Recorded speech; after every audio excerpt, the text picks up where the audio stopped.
But that's basically the way you have to look at it. We're running out of blood, and I'm the last of my family.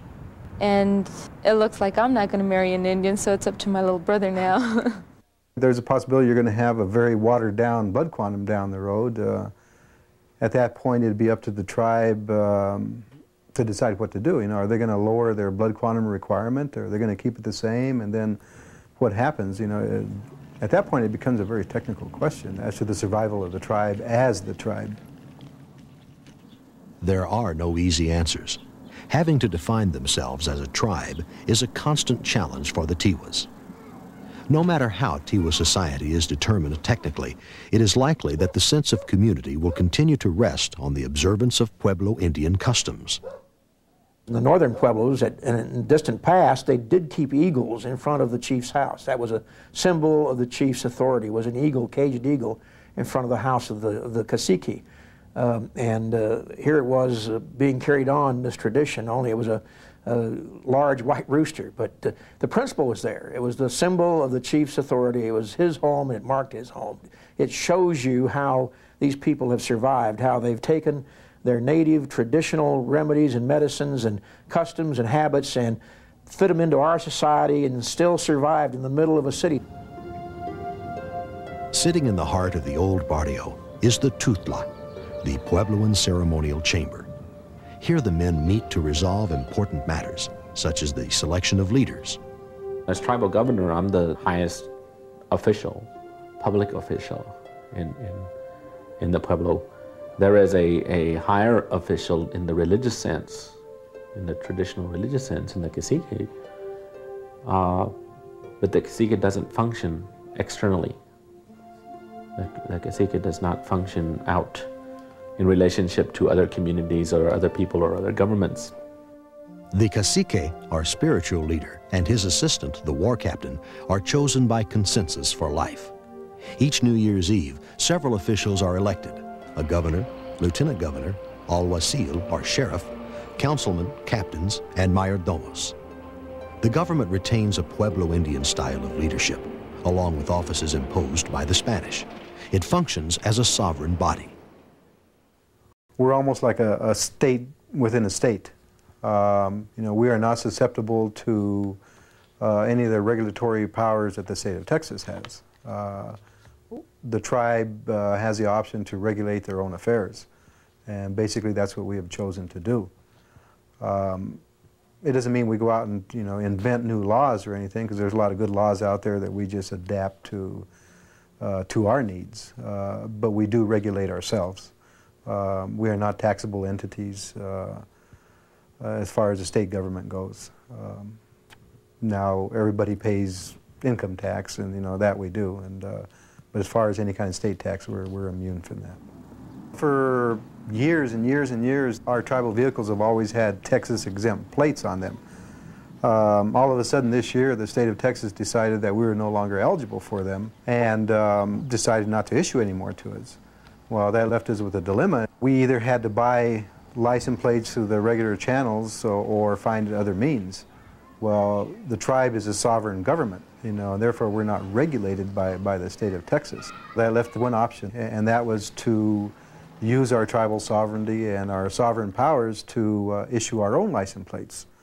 And what we're doing now, and this is just a mock-up here, the tribe has now passed a license plate, title, and registration ordinance that will legally allow the tribe, within their own powers, to issue their own license plates, their own titles, and their own registrations. When people look at the tribal government and the officials and the question of selection or election, whatever you want to call it, of tribal officials, and, you know, one of the things that always comes up is, well, you know, is this a totally male-dominated thing? Well, you got to remember that in a matrilineal society, the property belongs to the woman, including the house and everything in it.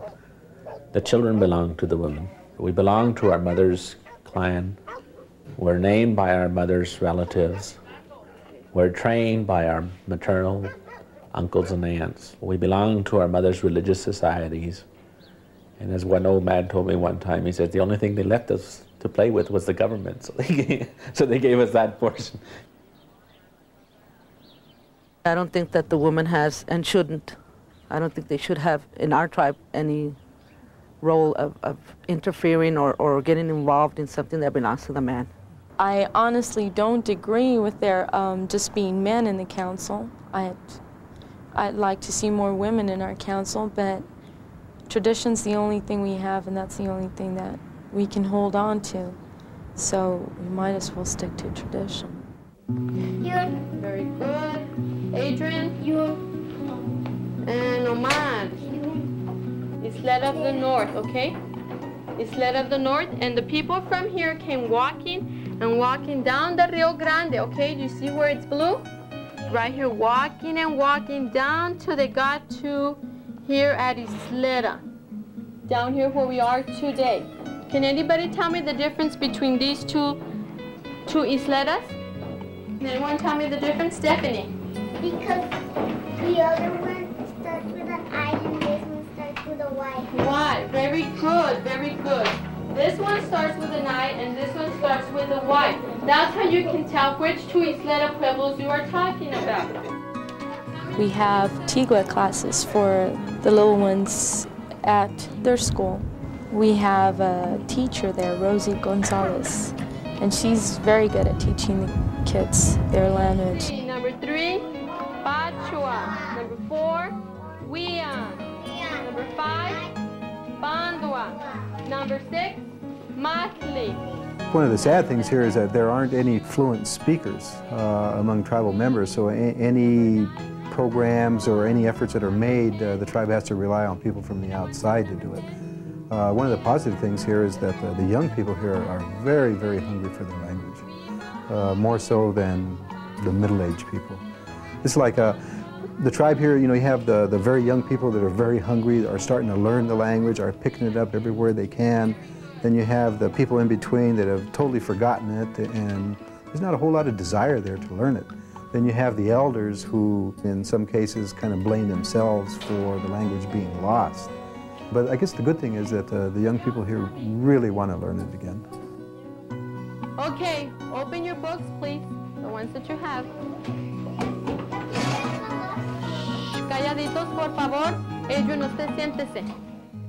The Spanish we speak, for example, is not even conventional border Spanish. It's particularly older people.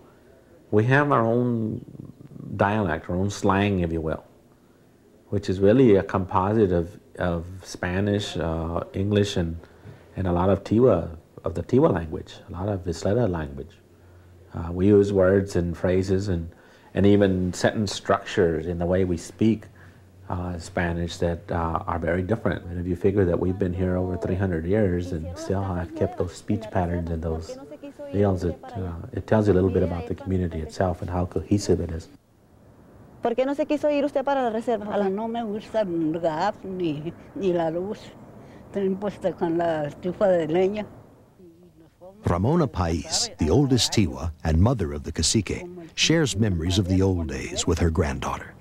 She says that they used to go in wagons, and while the men were hunting, they would prepare, they would wait for them where they were camping, and they would prepare food for them when they come back from hunting. ¿A dónde iban a cazar, abuela? Allá al Cerro Hueco. Hueco, thanks. Oral traditions about the land and hunting are still considered important. Marty Silvas, war captain of the tribe, likes to explore the old hunting grounds at Hueco Tanks. This used to be the homes of the people when they used to come hunting, their hunting grounds. As you can see, we can see some names here. We have Luis Peraza, 1894. Luis Ranillo is my grandfather's father, my great-grandfather. They used to put other people, their names on the walls, the people that were welcome, and they could stay here too. Right here, as in every cave here in Hueco Tanks, you can see the grinding areas. Since the grinding stones or the metates were too heavy to carry, they used the rock itself here to grind the corn. When they were harvested, the herbs they needed for curement and everything.